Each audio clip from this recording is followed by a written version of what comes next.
Oi, eu sou o Gabriel Tais Café e eu vou começar a fazer uma série de vídeos sobre torra, que é para quem está querendo começar a torrar ou para quem já torra e quer aprender um pouco mais ou ter uma visão diferente dos conceitos.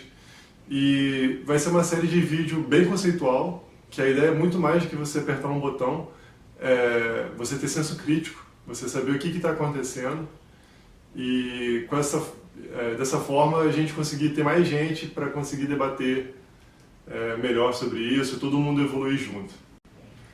E esse primeiro vídeo ele é mais chato, só que de longe é mais importante, porque ele vai abordar conceito que não depende de torra, não é exatamente o que a gente vai falar, só que é o que está ligado a tudo que acontece na natureza. Então ele é muito importante, eu sugiro que qualquer dúvida que você tenha, você pare e tente pensar nisso, pesquise mais sobre isso, se quiser se aprofundar, se aprofunda. E é importante também para os vídeos futuros, qualquer dúvida que você tenha sobre um conceito, você volta nesse primeiro vídeo e vê ele, porque ele vai ser a base. E com essa base bem sólida é como que a gente vai conseguir pensar no que a gente está fazendo. Então vamos começar finalmente. Você torrar café é você pôr energia no café. Então é você colocar calor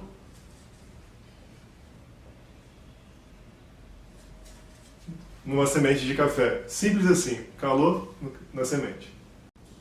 Então a gente pode separar aqui em duas linhas. A primeira, uma termodinâmica, que ela vai ser o que o seu torrador vai fazer.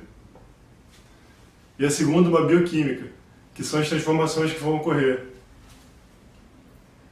as reações moleculares. Vamos começar falando da energia, que é o calor. Eu desenho uma chama, mas ela pode ser qualquer fonte de calor. Pode ser uma fonte a gás, carvão, e que depende do seu equipamento. Cada equipamento tem uma forma de trabalho, um design diferente. E eu vou tentar aqui um pouco mais para o cilindro rotativo, com chama a gás, que é o que eu uso, e é o que a maioria do mercado hoje está usando. E de novo, esse conceito ele vale para todos os torradores, ele vale para tudo que tem na natureza, na verdade. E eu vou começar a falar aqui hoje de uma relação que existe, que vai acontecer bastante no processo de torra, frequentemente, que é a relação de pressão, volume e temperatura. Pressão, volume e temperatura. O que é importante saber? O que eu estou fazendo aqui ele é bem resumido, passando por cima de bastante condições químicas, termodinâmicas, e estou dando já o básico, mastigado, só que a gente tem que saber que isso aqui tem muita coisa além. Mas basicamente, o que acontece nessa relação é que se eu mudo qualquer um termo desses, eu vou estar necessariamente mudando algum dos outros dois. Vamos dar um exemplo com volume constante. Pensando, por exemplo, num cilindro do torrador. Então, se eu mudo um desses, ou a pressão ou a temperatura, eu vou alterar o outro. Se eu mudo a pressão, eu vou mudar a minha temperatura, porque o meu volume vai ser o mesmo. E vamos usar o exemplo aqui do botijão de gás. Pode ter acontecido com algumas pessoas, já ouviram dizer. Às vezes você tem um vazamento no bujão, ele vai saindo gás, e ali, aquela região que está vazando, ela congela. Isso é porque você tem uma perda de pressão muito rápida, você tem uma grande perda de pressão ali. Então, você diminui a pressão, a temperatura cai. Diminui a pressão, a temperatura caiu também. Isso pode ser ao contrário. Se você aumenta a temperatura num bujão, a pressão ali dentro vai estar aumentando. Isso acontece no nosso torrador. Se você aumenta a temperatura, a pressão interna do torrador vai estar aumentando. É claro que no torrador a gente tem saída de ar. A gente tem até torrador com fluxo de ar. E isso vai alterar tudo também. Isso acontece também na semente de café. A gente vai estar aumentando a temperatura dela, a pressão interna dela vai estar subindo. Então, novamente, só para fixar, qualquer termo que eu mude aqui, eu vou estar alterando o outro. Se eu aumento a pressão, minha temperatura aumenta. Se meu volume continuar o mesmo. Se eu aumento a pressão e não aumento a temperatura, meu volume vai ter que aumentar. Sempre eles vão estar trabalhando ao mesmo tempo. Então a gente pode começar a falar agora das formas de transferência de calor, que também é um assunto muito abordado em cursos de torra, só que eles esquecem de falar que ele é um assunto muito mais complexo do que a forma que é dado. E você tem basicamente três formas de transferência, que é a condução, que é o contato direto entre dois materiais. No caso, vai ser o cilindro, que vai estar sendo a chapa do cilindro. Vou botar ela plana aqui. A chapa do cilindro vai estar sendo aquecida. Em algum momento o seu café entra em contato com ela. A semente vai estar trocando calor nesse pontinho aqui. Bem no pontinho que está encostando, é superfície com superfície. Essa é a transferência por condução. Em seguida a gente tem a convecção.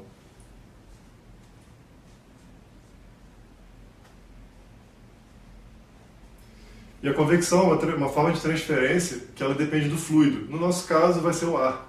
E você tem a convecção natural, que ela é um movimento feito pela diferença de densidade do fluido. Se você lembrar da panela esquentando com água, a água que está quente, ela vai subir, a água que está fria, ela vai descer. Isso vai acabar fazendo um movimento. Então isso seria a convecção natural. Ocorre pelo próprio sistema, pelo próprio meio, sem nenhuma influência externa.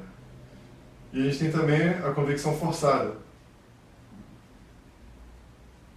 que vai ter uma influência muito maior, que vai ser o fluido que vai estar passando por aqui, o ar.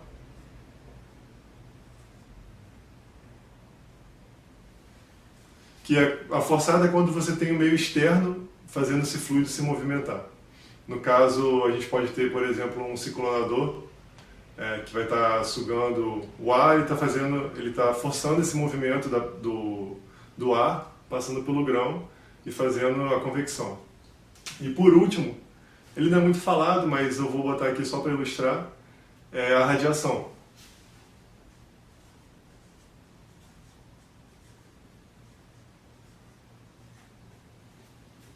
Todo o corpo que está acima de 0 Kelvin, então, ou seja, todo o corpo, ele emite radiação térmica. Então, você tem três formas de transferência de calor, 4 se for contar a convecção, natural e forçada. E tudo que você tem está acontecendo simultaneamente. Não é tão simples você isolar uma da outra. E não é só mudar um parâmetro que você acaba tendo uma proporção maior de uma forma ou de outra. Para você ter uma ideia, para você falar em transferência de calor, você tem que trabalhar com uma equação de Navier-Stokes, mecânica de fluidos, equação de transporte. Então, às vezes o pessoal fala da condução como se fosse um vilão, mas é claro que o ideal é a gente ter um fornecimento igual de fluido, de calor, em torno do grão, e isso a convecção ela consegue fazer da melhor forma. Mas a gente só consegue torrar porque a gente tem a condução acontecendo. E o que a gente pode fazer é controlar a energia no cilindro, é controlar a chama, a temperatura que vai estar no metal, para conseguir fazer uma torra mais homogênea possível e sem chamuscar o grão. Mas basicamente, o que importa para a gente é o que a gente vai ter. A gente vai ter, na nossa prática,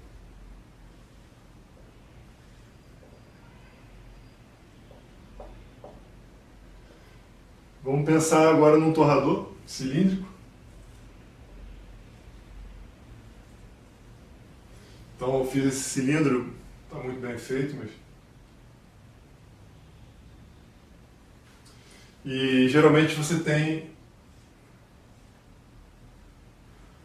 uma fonte puxando esse fluido para cá, o ar. Então você vai ter essa série de movimentação do fluido sugado por esse ciclonador, que vai fazer com o que eu falei da convecção forçada. Ele vai criar esse movimento.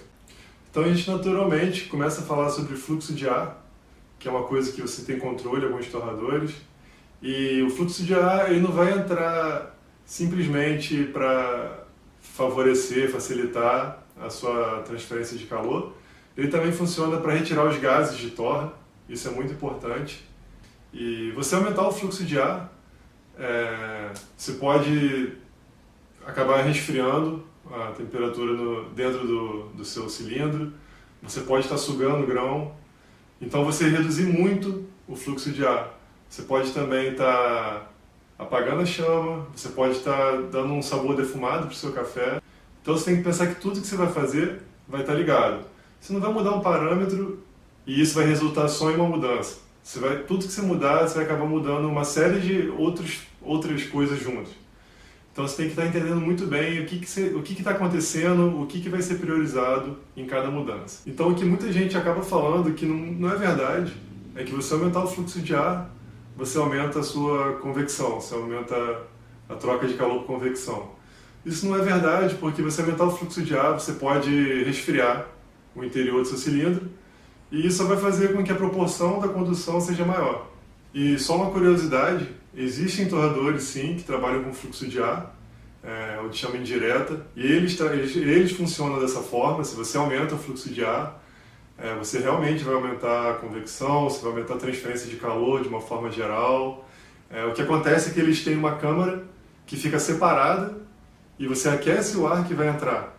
Então você aumentando esse fluxo de ar, você está aumentando a energia dentro do seu sistema, você está entrando com ar quente.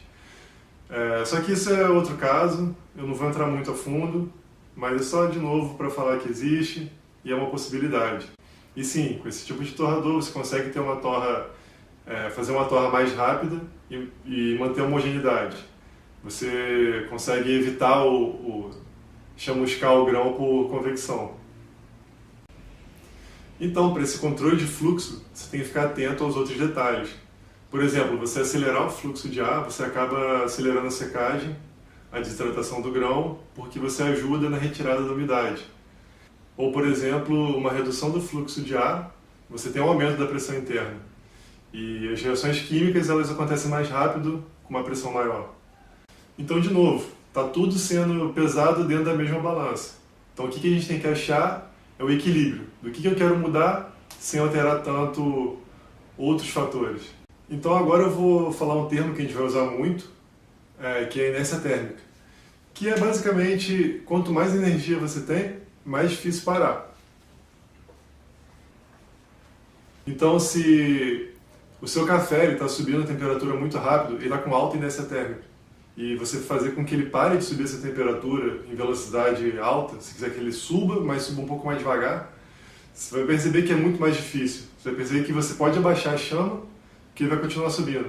E o contrário também acontece. Se a sua temperatura está subindo um pouco devagar, e você quer que ele tenha um ganho logo, ele está com baixa inércia térmica, você vai ver que ele é mais difícil de subir, ele demora um pouco mais para responder, até pegar o embalo e voltar a subir rápido. E você controlar isso, você prever essa subida, você conseguir segurar essa queda, você prever, não é você agir depois que já aconteceu, você saber que vai acontecer. Você ter o controle de toda essa inércia térmica que está acontecendo, essa é uma característica de um bom torrador. Então vamos para a segunda parte, a parte bioquímica, que está um pouquinho escondida aqui já, que são as transformações físicas e químicas que vão acontecer e que é como um café cru vira um café torrado. Então eu vou falar mais ou menos da ordem que acontece com o café, que é como vou separar também os vídeos daqui para frente. E a gente começa com a parte de seca do café, a desidratação.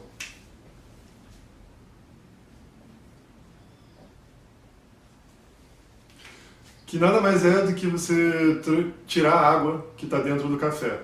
Você vai transformar água líquida em vapor. E para você esquentar a água líquida, você gasta uma certa energia. Só que para você transformar o estado dela de líquido para vapor, mudar de fase, você gasta muito mais energia. O calor latente é muito maior do que o calor sensível.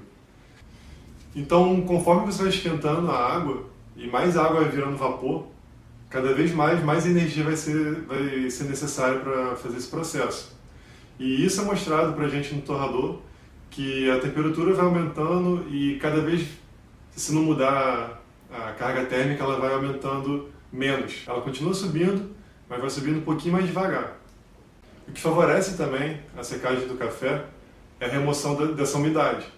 Então, o fluxo de ar, eu comentei antes, ele facilita também essa seca. Então, você ter um fluxo de ar nessa hora vai secar o café um pouco mais rápido. Não quer dizer que isso é bom ou ruim, é uma coisa que acontece. Em seguida, a gente vai para a parte de escurecimento. Escurecimento não enzimático. E aí, muita gente ouviu falar em reação de Maillard, que é a reação de aminoácido a proteína com carboidrato, que resulta na formação de pigmento marrom e também na geração de aroma e de sabor. Isso é uma das principais reações que acontece com comida, em geral, no preparo de comida, por isso que muita gente já ouviu falar. Só que, de novo, uma reação muito complexa, tem várias vias, várias coisas que acontecem ao mesmo tempo, e você não consegue simplesmente isolar uma delas. E essa reação, ela começa a ficar perceptível pra gente, no café, exatamente pelo escurecimento dele. E também se fala muito na degradação de Strecker, que na verdade é uma das vias das reações de Maillard, e ela não faz diretamente escurecimento, só que ela contribui com compostos essenciais para a formação desse escurecimento.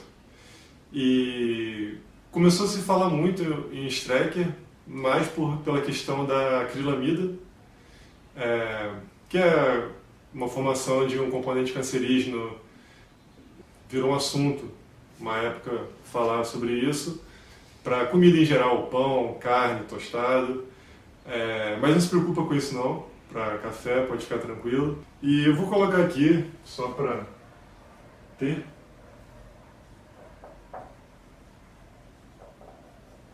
E acontece tudo ao mesmo tempo, de novo, você não consegue mudar o que está acontecendo, mas é importante você saber o que está acontecendo e em que momento ele tem uma prioridade, em que momento ele tem uma proporção maior. E a gente tem também a caramelização, que é a degradação dos açúcares, é a transformação do carboidrato em polímeros, que acontece simultaneamente a Maillard. Não é a mesma coisa, e sim, a gente vai fazer caramelo durante o café, e esse caramelo ele fornece complexidade para a nossa bebida. E uma condição para essas reações ocorrerem é a umidade. Você tem que ter uma baixa umidade, mas não 100% ausente. Então você vai ter esse ponto bem específico acontecendo, que vai dividir essas duas etapas, que é o ponto onde o café desidratou, que ele mostra aquela cor de palha, e o ponto que ele começa a escurecer, que ele vai ficando um pouquinho marrom. E o último item que eu vou falar aqui é a pirólise, que é a decomposição em alta temperatura, que você forma o carbono, que é a hora que a gente começa a pensar em parar por aqui, a não ser que você goste de notas de fumaça, de queimado. E quanto menos oxigênio, ela é mais fácil a decomposição por pirólise. Então tem muita gente que no final da torra acaba aumentando o fluxo de ar, não sabe exatamente porquê, mas ele sabe que deixa um sabor mais agradável. E, na verdade, essa pessoa mesmo sem saber, ela está, vamos dizer, dificultando essa reação de pirólise. Então, é o famoso conhecimento empírico. Mas é legal a gente saber o que a gente está fazendo e fazer as coisas de forma consciente. E isso, como a gente já falou muito, acontece tudo de forma simultânea. Então, você não consegue simplesmente isolar uma dessas reações e decidir só fazer ela e não fazer as outras. Então, mas a gente consegue trabalhar com as proporções. Então a gente consegue ver que horas que a gente consegue ter proporcionalmente uma reação prevalecendo sobre as outras. Então isso acaba economizando muito tempo de teste. Óbvio, o conhecimento empírico é importante a gente testar e provar no café. Só que você saber o que você pode evitar ou por que deu certo, você acaba economizando muito mais tempo, você tem muito mais eficiência e você também consegue criar mais. Isso mesmo sem necessariamente ter que estar torrando, você consegue só pensando, deduzir o que pode acontecer, o que não pode acontecer. Então por isso que é importante ter todos esses conceitos básicos e gerais bem amarrados, que eles vão fazer a gente pensar de uma forma muito melhor do que vai acontecer aqui para frente. Eu espero que vocês tenham visto a importância de todos esses conceitos. Se não viram, com certeza, vão ver mais para frente, se continuarem assistindo. Então, se tiver alguma dúvida, volta para esse vídeo, pensa de novo o que está acontecendo, pesquisa por fora, tira dúvida. E é com isso que a gente vai conseguir botar qualidade no nosso serviço e no nosso produto, no caso, o nosso café. Eu espero que vocês tenham gostado e vamos seguir para mais vídeo aí.